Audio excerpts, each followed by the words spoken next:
Assalamualaikum warahmatullahi wabarakatuh. Ini adalah jurnal harian saya yang ke-11. Video ini akan membahas mengenai manajemen ASN bersama saya, Nanda Rista Rizky dengan NDH 26. Visi Indonesia berdasarkan RPJMN pada tahun 2005 sampai 2025, yaitu mewujudkan Indonesia yang mandiri, maju, adil, dan makmur. Sedangkan berdasarkan RPJMN pada tahun 2015 hingga 2019, yaitu mewujudkan Indonesia berdaulat, mandiri, dan berkepribadian berlandaskan gotong royong.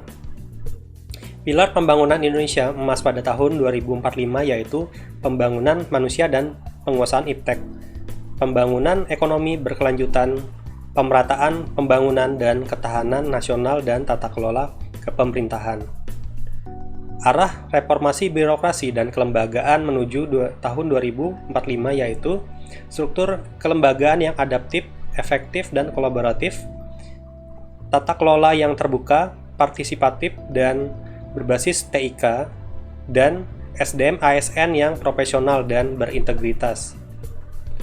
Adapun 3 perubahan besar berdasarkan Undang-Undang Nomor 5 Tahun 2014 yaitu perubahan pendekatan, pencatatan administratif kepada SDM sebagai aset yang harus dikelola, dihargai, dan dikembangkan.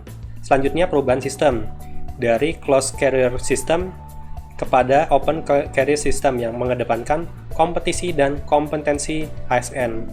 Dan yang terakhir, ASN sebagai sebuah profesi sehingga harus memiliki standar layanan profesi, nilai dasar, kode etik, dan kode perilaku profesi, dan tentu saja standar pendidikan. ASN adalah gabungan PNS dan P3K. ASN adalah suatu profesi, artinya menuntut keahlian tertentu, serta memiliki etika khusus untuk jabatan tertentu serta pelayanan baku terhadap masyarakat.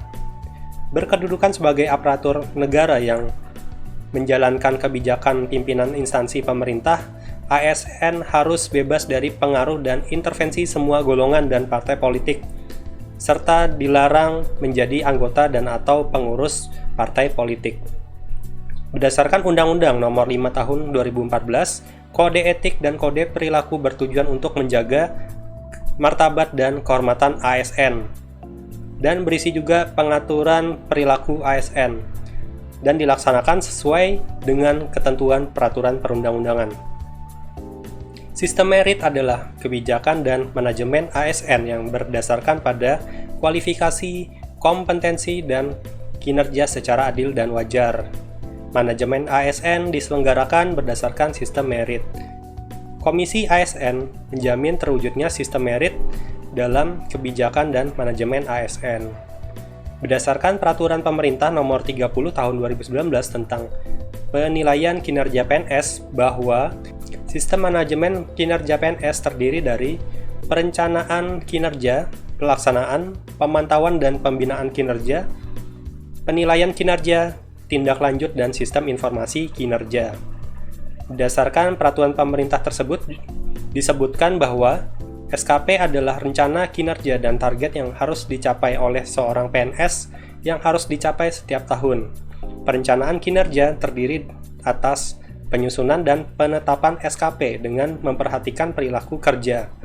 Kinerja PNS adalah hasil kerja yang dicapai oleh setiap PNS pada organisasi atau unit sesuai dengan SKP dan perilaku kerja.